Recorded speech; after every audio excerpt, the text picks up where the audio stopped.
Hi, everyone. It's Glenn O'Neill. We are back to podcasts, finally. It's November of 2022, and this is episode 12 of A Close Look at Sanfilippo. It's 10 minutes filled with 5 topics in the world of Sanfilippo syndrome and some of the work we're doing here at Cure Sanfilippo Foundation. As a reminder, Sanfilippo syndrome is a rapidly degenerative and fatal disease in children, currently with no approved cure or treatment options. So first, I wanted to update you on some highlights of what's been happening. Not only that, but what's underway, and then some things about what we have coming. The first thing is really some exciting research. We're hoping to move to clinical trial. With your help, we're funding a next-generation gene therapy at the University of North Carolina. They're moving forward with drug production there for type A, which will take 4 to 6 months, and then it's followed by a clinical trial in children. They're looking to probably the later stages of 2023 for an actual clinical trial in children to happen. And the funding for the actual clinical trial is still needed. And that's likely going to be in the range of about $1 million. So that's one of our fundraising priorities. UNC also has preclinical work on type B. With funding, we'd like to be able to move forward with that as well. Another update is we are in the process of working on another drug repurposing clinical trial. You might remember you helped us fund the trial testing anakinra at the Lundquist Institute in California. Well, we're working again with these folks to start another clinical trial testing a different drug. This trial would be open to all types of Sanfilippo and likely not be age restricted to just the young children. At this point, we can't share what drug is up for consideration, but if this comes to be, we have a real good feeling and real good reason to believe that this can move forward pretty fast and hopefully start within the next few months.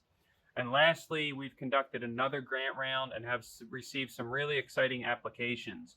Our scientific advisory board will be reviewing and helping score these grants to see which will reach the threshold for possible approval of funding.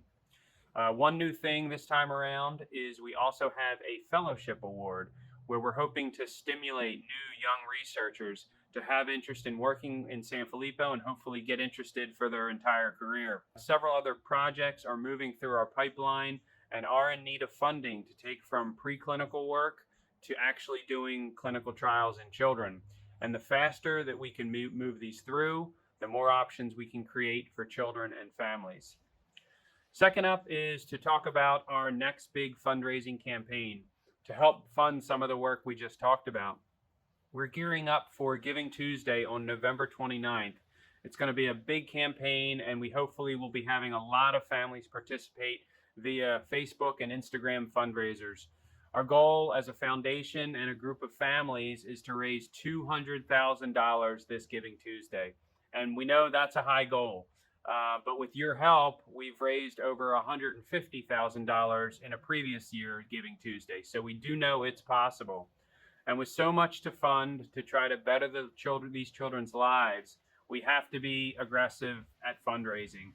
And we would not be doing our job if we weren't pressing the envelope, as a previous NIH director once told me, and that I always keep remembering as we continue to move forward.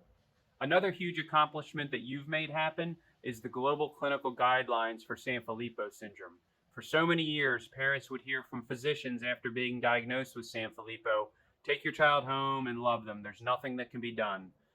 Hopefully, no more will we hear that. No more. Sure, there may not be an approved FDA and available treatment, but there are ways to help children with Sanfilippo. This document represents a consensus set of basic clinical care guidelines that are accessible to clinicians and families globally. The guidelines consist of evidence-based, expert-led recommendations from around the world for how to approach Sanfilippo syndrome and the specific care management and monitoring of disease-related changes.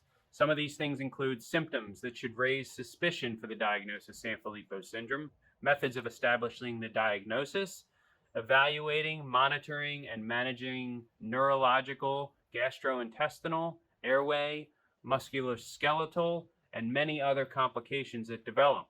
Also, a special focus on the evaluation of unexplained pain and distress, rehabilitative therapies, and support services. It's just really an incredible document. We're so proud.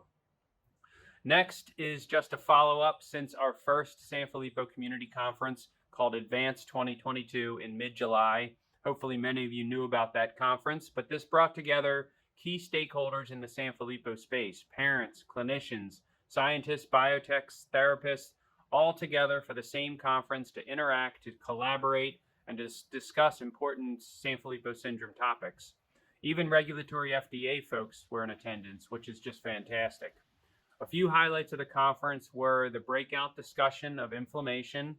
There were lots of foundation-funded research, therapies, advocacy, and a sibling session. And that's just some of the highlights. And nearly all of these sessions are available for replay at curesff.org/advance. And we want to highly recommend you take a look. We want to ensure everyone knows where this is and how to access it. And finally, I just want to touch base on personally the number one question me and my wife get. And it's the hardest question to answer, but I'm so glad people still ask it. And that is, how is my daughter Eliza doing? Well, she's 12 years old and she's soon to be 13.